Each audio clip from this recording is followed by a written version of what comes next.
This 26 Sports and CCTV high school basketball presentation is brought to you by Munson Healthcare Cadillac Rehab Services.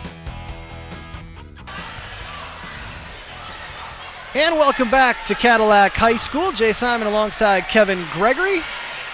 Boys Big North basketball action here on 26 Sports and CCTV, presented by Munson Healthcare Cadillac Rehab Services. We've got all kinds of activities. So many activities going on out there. Got to on make the floor. sure we get. There we go. Got to pan to the other end because there's a couple of kids. There's a couple of ballers. I could see little KG out there ready to get his free throw on in a minute. Panning the students that will be shooting free throws at each end. Oh, we got consolation prizes. You get a little candy even if you don't make it. Nice. But we all know they want to make it. No question about that. Here he goes. They put the rims up quickly at the end of the half. Other end. Get it there. I like it. I like the form. I like the form. He kept the elbow tucked. That's right. He kept the elbow tucked. We were looking at the other end, You can see he was clearly coached. My little baller was out there doing what he do. Clearly see he was coached well.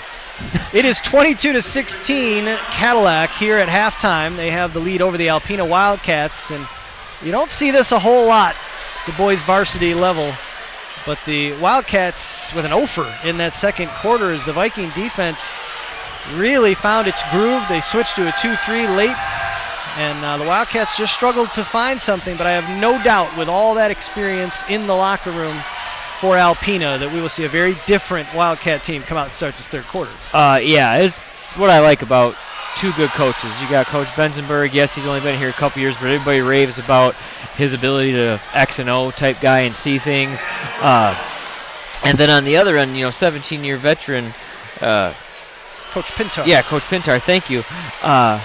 Obviously, he saw something watching the tape in Cadillac, and in the first game, he started double-teaming Cadillac down on the block at the beginning, got a bunch of turnovers, made Cadillac really stagnant in their offense. And so what's Cadillac do after that lull first quarter? Well, they switch it up mid-second quarter, get Tip Baker back in the game with his 2 fouls, get a couple free throws going on Keegan Brooks when he got hit on the three-pointer, set up that 2-2-1 I was looking for, got a couple steals out of that, and then for the last 2-3 minutes of that quarter, 2-3 zone, just a different look. So I would assume Coach Pintar is going to come out, A, prepared for that, but B, also knows that Coach Benzenberg knows he's going to be prepared for it. And I would assume Coach Benzenberg will switch it back up to a man-to-man to start the second half. Was that your Princess Bride imitation? I don't know what that means, but maybe. Well, Princess Bride fans know what I'm talking about, right. But that's all right. I clearly cannot choose the cup in front of you! Stop it. Anyway. He knows what I know, that he knows, that I know, that he knows. You've already done this once. Sorry. Oh, my goodness. 22-16 as mentioned here at halftime. Got a lot of activities going on out there. The raffle going on here in Cadillac. As we mentioned in the pregame and during the first quarter, it is Fan Appreciation Night here in Cadillac. So the Wildcats, who have made the torturous 3-hour bus drive from Alpena, started off fantastically, had a 16-7 lead after the opening quarter, but just went cold in that second. And give a lot of credit to Cadillac's defense.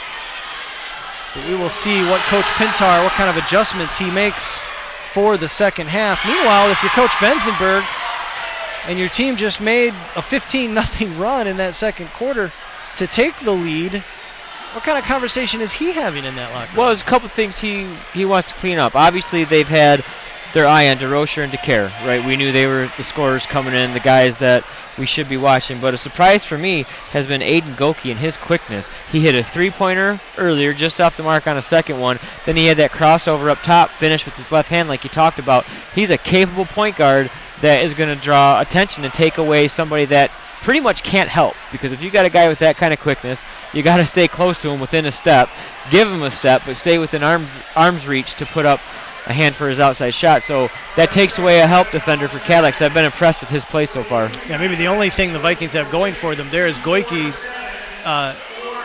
smaller in stature, and he does take that jumper from around the chest level. So he needs a little space. Size is overrated. Needs a little space so they can stay close enough to try and get a hand up. But you're absolutely right. He is lightning quick. And we didn't really see much of him in that second quarter as far as attacking the rim. Not a lot of fouls for either team. Couple players for the Wildcats with 2. Tip Baker has 2 for the Vikings. Run down the scoring for you. Right now, Goike leads all scorers with 7. All of these points coming in the first quarter for the Wildcats. Chris DeRocher had 3, and then Logan Pinger, Cameron DeCare, and Logan Guthrie all with 2 points apiece. Meanwhile, the Vikings getting scoring all over the place. 6 players getting into the books, led by Vinny Genema's 6 points, all in the second quarter. Cooper Benson hit an early 3. He's got 5. Keegan Brooks has 4. Clayton McCarthy with 3. And Tip Baker and Cale Mickelson with a bucket each to round out the scoring for the Vikings, who have the 6-point lead here at halftime. Well, if you're watching this on Friday night, 10, 11 o'clock or so on My News 26, we thank you. This will be replayed over the weekend. Make sure you check the schedule on mynews26.com. Click on sports. You can see what we're covering and when you can watch it.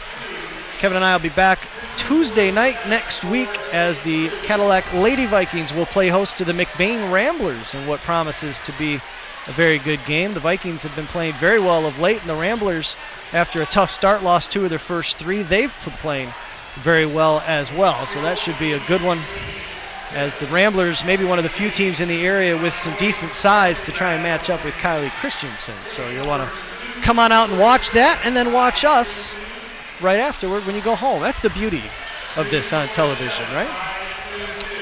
Again, our thanks to Munson Healthcare Cadillac Rehab Services for their support of these broadcasts. We also want to thank Cadillac Tire, High Point Cadillac GMC, and Pizza Plus in particular for keeping the hardest working crew in television well fed. They plow through that Pizza Plus pizza like it's nobody's business. I stole a Pepsi. Oh, yeah. Holla. Rain Johnson Hill over on camera 2, Kaylee Buck over on camera 1, and Jake Owens down on camera 3 filling in for us tonight.